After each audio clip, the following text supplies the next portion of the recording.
I think I'll we've cut seen that some out. Orthodox on the, I don't know if it was on the train, but yeah, we've seen them before. Yes. All sorts of So people. they Is know this on? Benedict too. I was, Yeah. but I was his name. He wasn't no cousin. He went on the zip line. He went everywhere.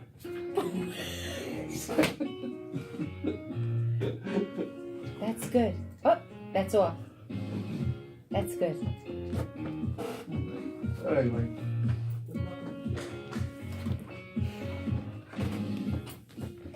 Marcy's World, a place to learn how to begin. So I'm not going to go to a conversations break. with I'm going to talk through the break, go to my Set healthy dad, boundaries, and then we're going to be done by address around behavior 22. issues, You'll see. and how Okay. to create safe space in your home. Hi, I'm your host, Dr. Nancy Yankowitz.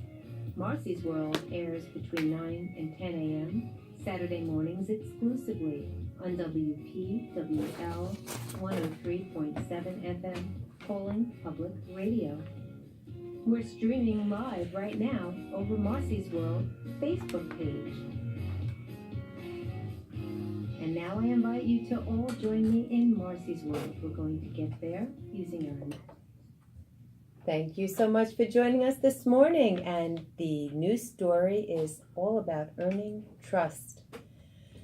So the following morning was hotter than usual for the month of June, if you recall the last story. All right, listen to a prior broadcast, because this is all about Marcy and how she deals with certain situations, particularly trying to improve herself by following some of the rules that her sister taught her. So here we go.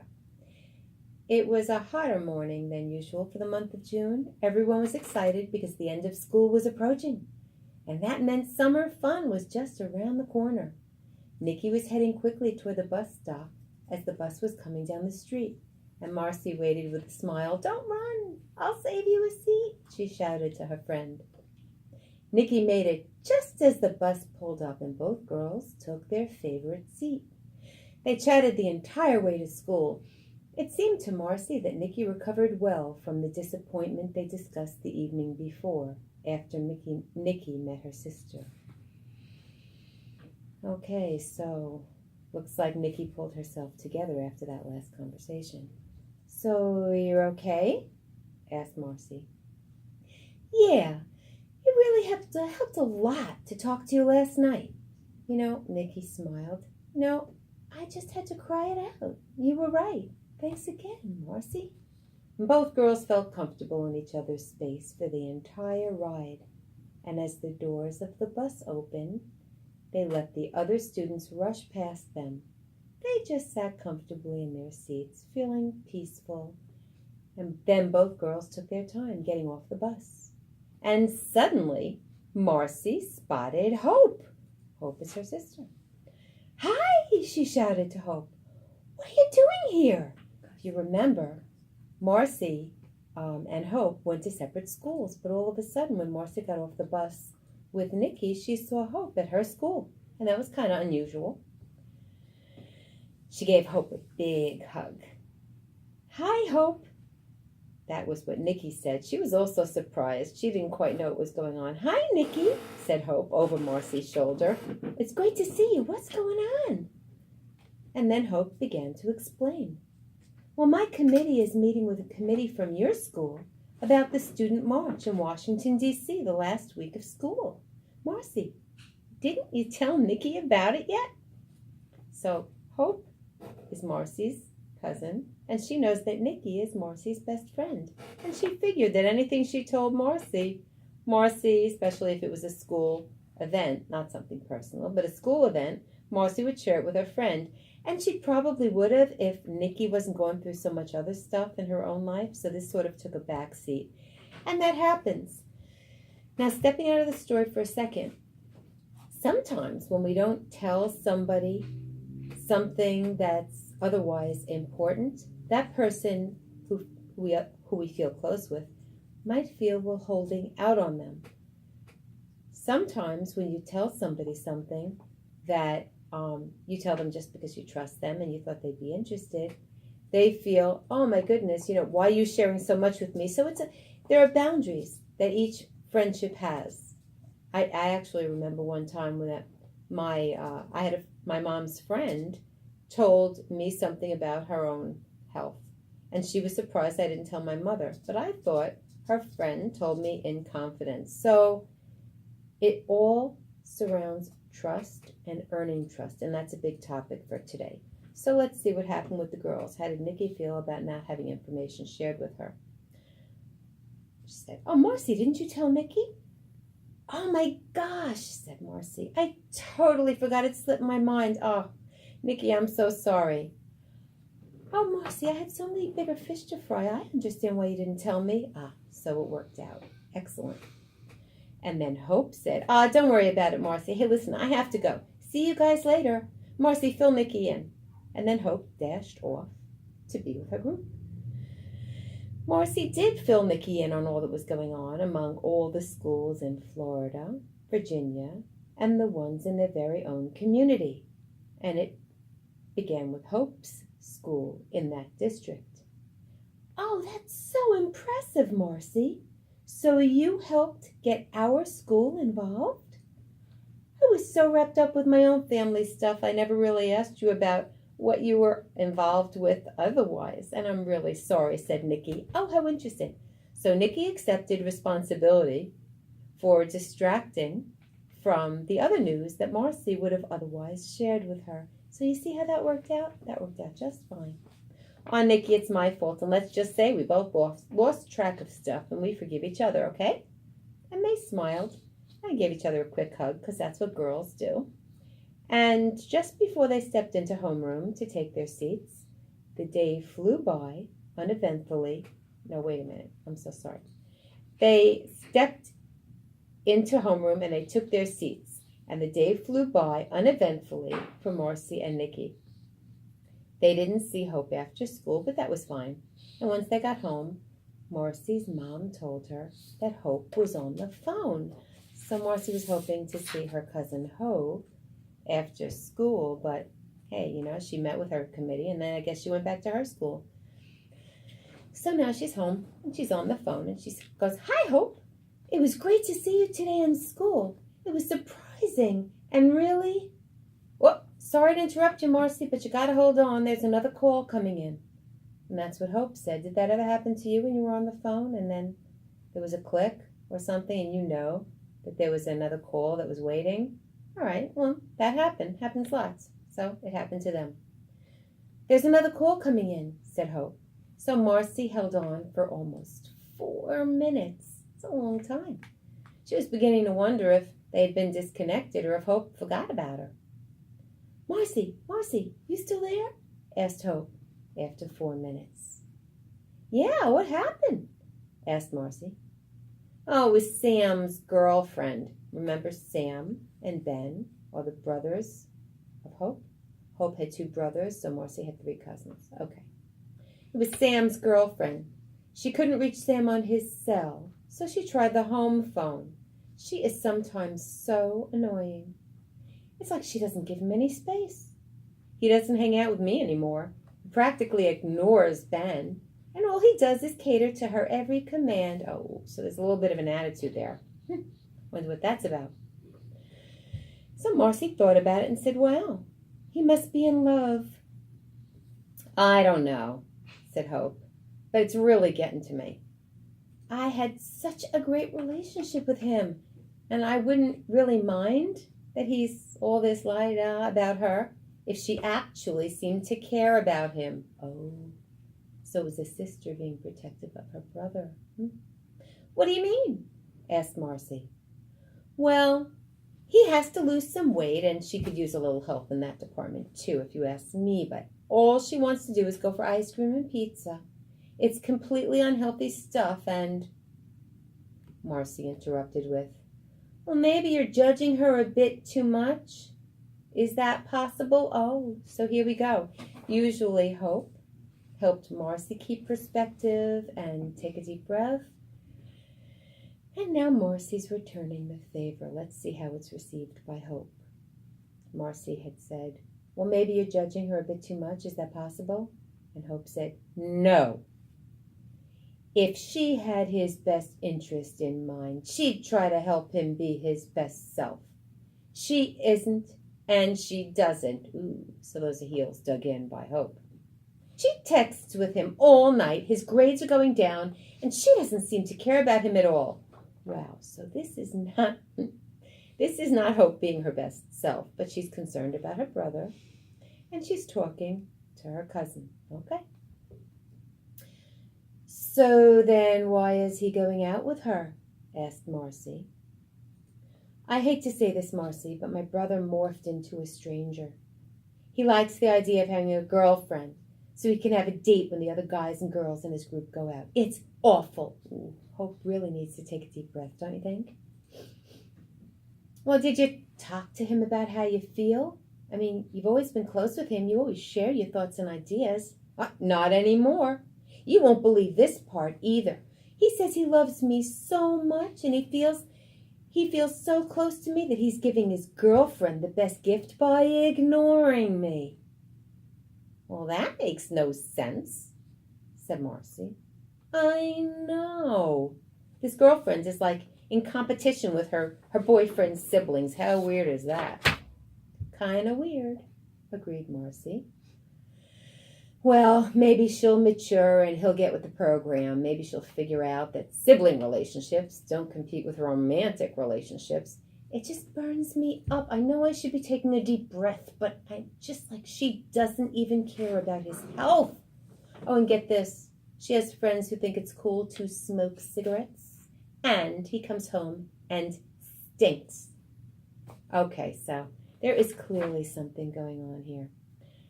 I don't know how they're going to fix it. Let's see. Marcy continued to listen to Hope vent about Sam's girlfriend and the stress that filled every sentence shared that came out of Hope's mouth. Again, Marcy felt herself tapping into the wisdom that her own little sister offered during one of their arguments. Remember that one?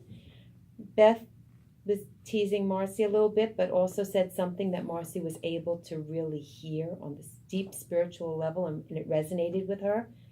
She said, remember this discussion where Marcy said, I interrupt people to help them to understand that I understand what they're trying to say, so I'm helping them out. And Beth said, you're kidding? People need to hear themselves process out loud sometimes. Okay. So Marcy was repeating that to herself, and she was recognizing how she tends to, distract herself from that. And then she worked on focusing on it and implementing it. And that's part of what we're going to talk about in the health and wellness segment, about how we can become our best self and implement change. But let's get back to the story. Marcy continued to listen to Hope vent about Sam's girlfriend and the stress that filled every sentence shared. Marcy felt herself tapping into the wisdom that her own little sister offered during one of their arguments. And Marcy was proud of herself for not interrupting. Hope sure had a lot to share about how resentful she was. That the brother that she really felt so close to was in effect giving his girlfriend the gift of ignoring his own sister. Hope's monologue went on for over 25 minutes. Finally, there was silence at the other end of the phone, followed by, Marcy, are you still there? Yep, I'm here, she answered. I know, it was hard to tell. I'm trying to perfect my skills of not interrupting, and I think it's going very well. Marcy smiled into the phone. I can hear you smiling, said Hope. I really appreciate you letting me vent like this. I'm not very proud of myself for the way I sound. I don't know how to make it sound any better, but I'm just feeling so frustrated. And that does happen a lot. When we feel very frustrated, it's very hard to sound like and even be our best self. That's why it's important to be with somebody who you feel close with. I understand, my cousin. Maybe Sam will outgrow this phase of ignoring his siblings. Maybe it's just a high school thing, I haven't even gotten there yet, but I'm just such a wise soul. She was joking. And then Marcy said, I think your feelings are hurt and you feel betrayed. I get it. And that made Hope feel very validated. You're lucky to have a sister. Brothers can be such a pain. That's what Hope said. Well, you have me, and I'm kind of like a sister. At least I think of you that way. I appreciate that, Marcy. Yeah, I feel that way too, said Hope, taking a deep breath to relax. Yeah, no. Putting my energy into these committees and meetings has helped a lot, but it didn't fix how I feel inside. I just distract myself from how much it hurts. My feelings really are hurt by Sam. He threw me away like an old shirt. And then Marcy validated Hope and said, give him time. I hear you, Hope. He'll grow. I'm glad you and I have each other, and I'm really glad I have Beth and not a brother right now. So both girls laughed and then had to get off the phone as Marcy heard Dad come through the door and Hope's mom called her to dinner. As Marcy walked into the kitchen, she heard Dad helping Mom set the table, and she felt peaceful inside as she kept her promise to herself that she'd try not to interrupt. And this was going very, very well so far.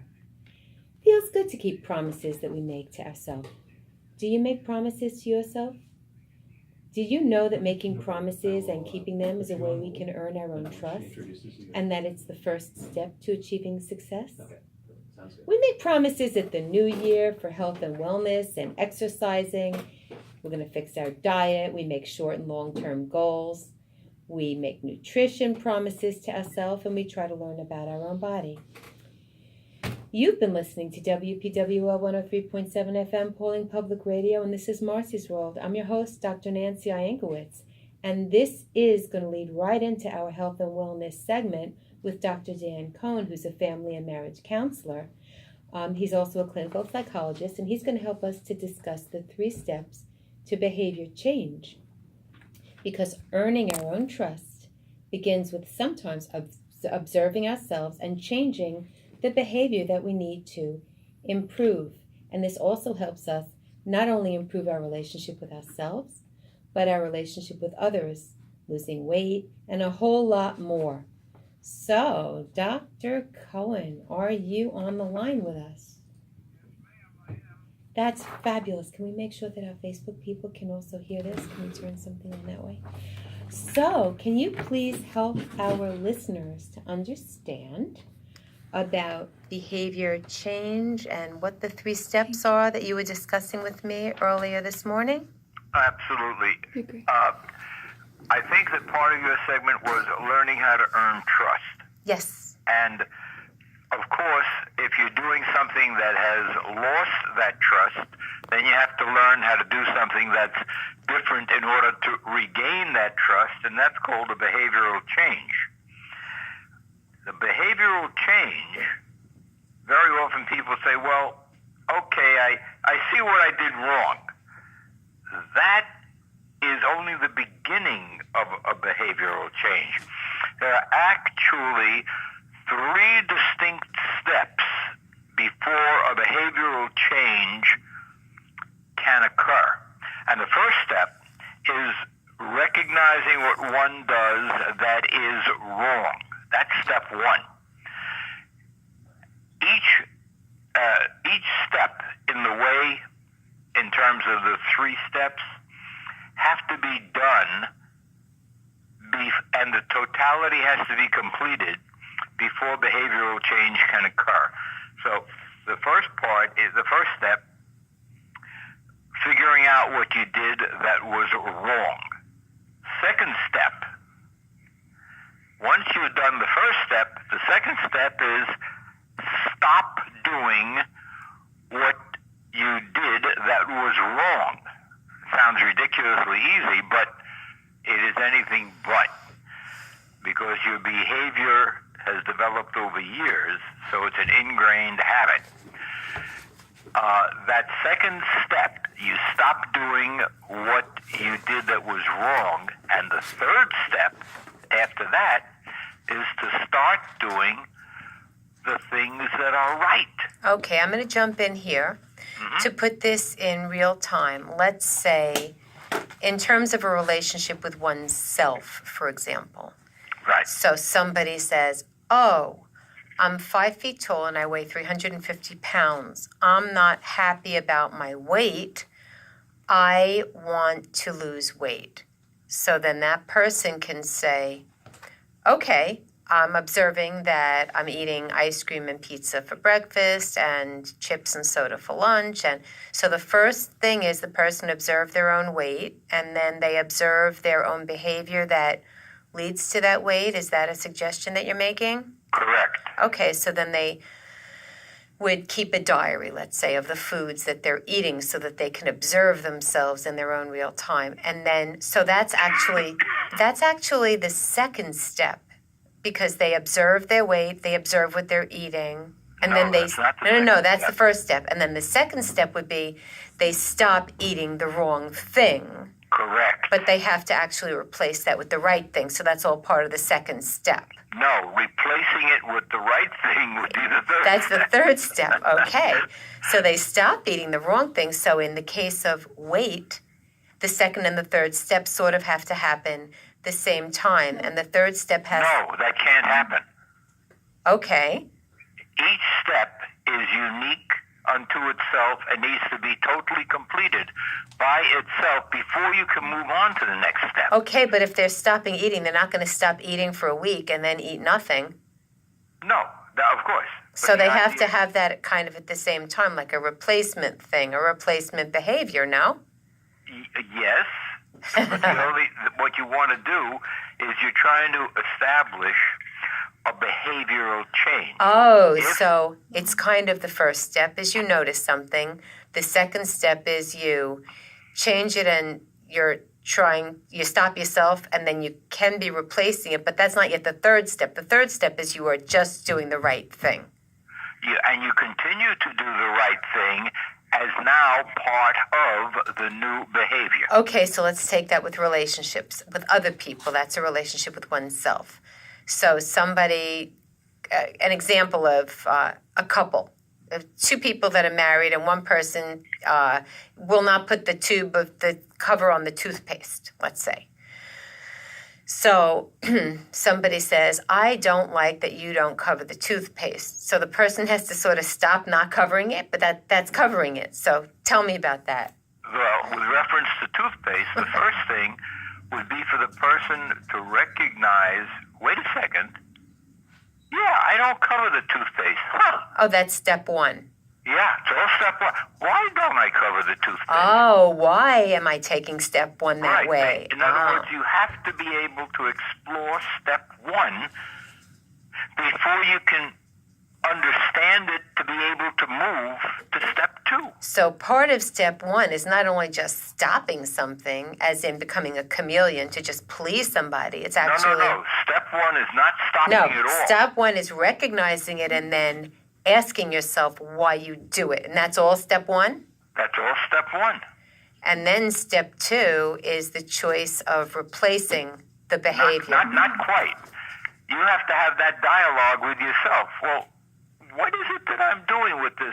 I know it annoys the daylights out of my sweetheart. Well, why would I continue to do that? And then you become to recognize for step one, wait a minute, I'm really trying to annoy her.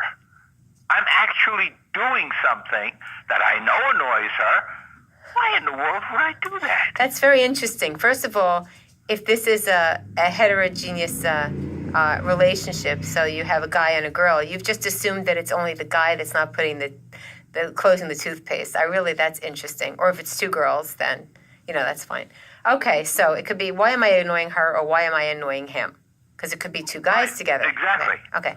Or the girl not doing it. Okay. So here we go. I'm listening. So, once you can understand why in the world did I do that? Why am I trying to annoy somebody that I care for and that cares for me? Now you're examining, this is all step one. Now you're examining why you do what you are doing. First is a recognition of what you're doing, but really understanding it. Yeah. Okay. And very often, that exploration takes you back to early childhood training, trauma, lacks, things that were unfulfilled. And it suddenly becomes aware, oh my God, it's not that I'm I really give a darn about the toothpaste. I'm trying to annoy not my honey. I'm trying to annoy the person that was bothering me when I was a toddler, when I was young. That's transference. I'm Now sorry? you're discussing transference. Or projection? No, transference. You're saying that I'm trying to annoy somebody else who's really not the person in front of me. Well, let's leave the labels out for a minute. Let's understand the complexity of step one. The Okay. complexity of step one is understanding the totality of what you are doing I get that it. is wrong. And some people do very well with a third party, maybe a family and marriage counselor or some sort of a therapist to help them to reflect in a safe environment. Okay. Absolutely. And then they move to step two. Let's say Now, they're step successful. Two, once Yeah. you recognize what it is you just did that's wrong, Yeah. and you really understand it, then you need to stop it, because that's an ingrained habit. You stop it. You don't permit it. You keep it in your mind at all times, and you fight against it. You will not allow it to interfere. That's and the you're same. on guard against it. That's step two. Okay, now just to be clear as well, so when we're trying to earn our own trust, that could be like with a smoking thing. Let's say we want to stop smoking, or, again, it could be weight, it could be exercise, it could be a personal best, whatever it is we choose. And then we observe our desire to do the thing that we've made a decision we don't want to do. So it's always in the head, maybe for the next 3 to 5 years, and we're guarding against it, and then all of a sudden it dissolves because we've come to terms with it.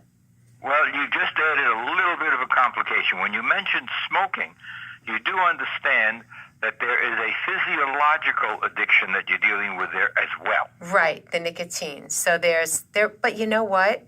There are physiological addictions even to something that's a psychological situation, because some people get an endorphin release from certain behavior, and some people get a serotonin, whatever. So even though something is psychological, it can also be, although it hasn't been identified by science, a physiological situation as well.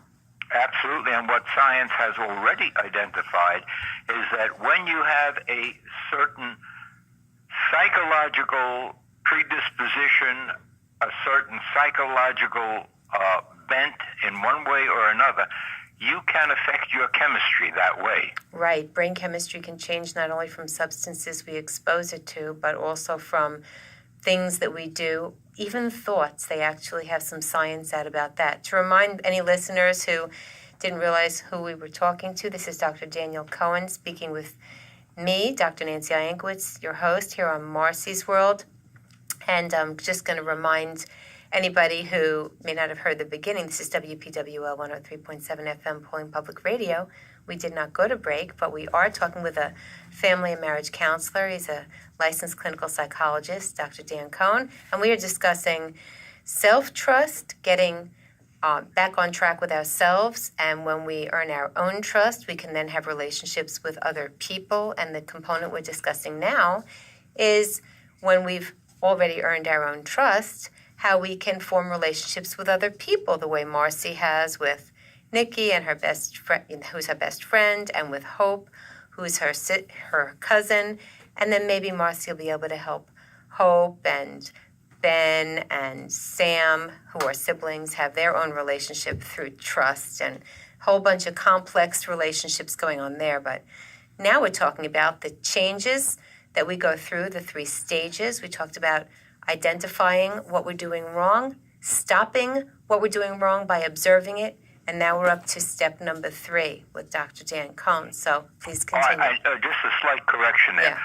You said what we're talking about is behavioral change, how to affect a behavioral change. And the first, as you indicated correctly, you observe what it is that you're doing that's wrong. The second step is stopping doing what was wrong.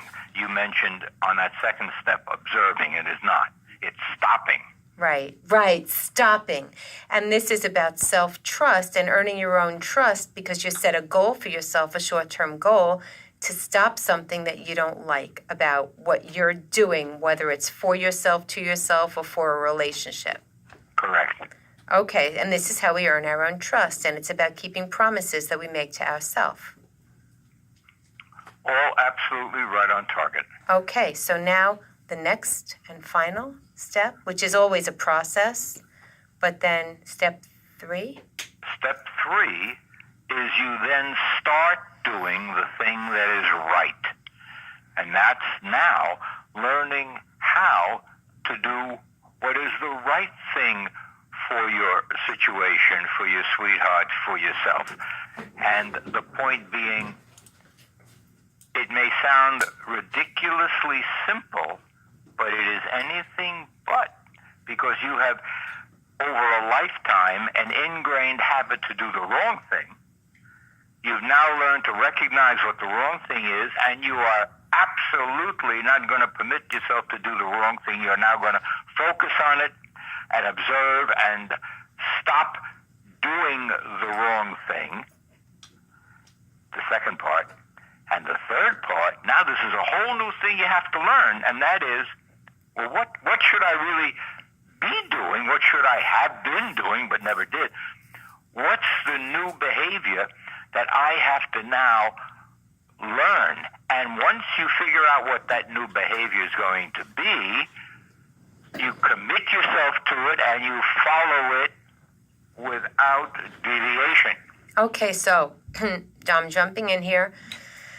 The difference between honest change, keeping promises, and earning our own trust, the difference between that and being a manipulative con artist is that you actually understand what motivated the initial behavior and made an active decision that that is not where you want to be spiritually, mind, body, or spirit. But a manipulative con artist can say, oh, you don't like that I do this? Oh, or I don't like doing that. I'm going to just try on another behavior. I'm going to do another thing and see what that gets me. And there's no real understanding as to the motivation behind the initial behavior, because the manipulative con artist is the one who is saying, well, I want a different result. So I want whatever it is that they see as the different result from whatever it is. If it's a relationship with another person and they want another person to, I don't know, whatever, then they... Sometimes that's referred to as apparent surface change. But then it resurfaces in other ways. Absolutely. And yeah. in psychology, somebody who does that, you're defining them as con artists, manipulative, all accurate, but we call them changelings. In other words, they appear to be doing something, but they really aren't. Like a chameleon.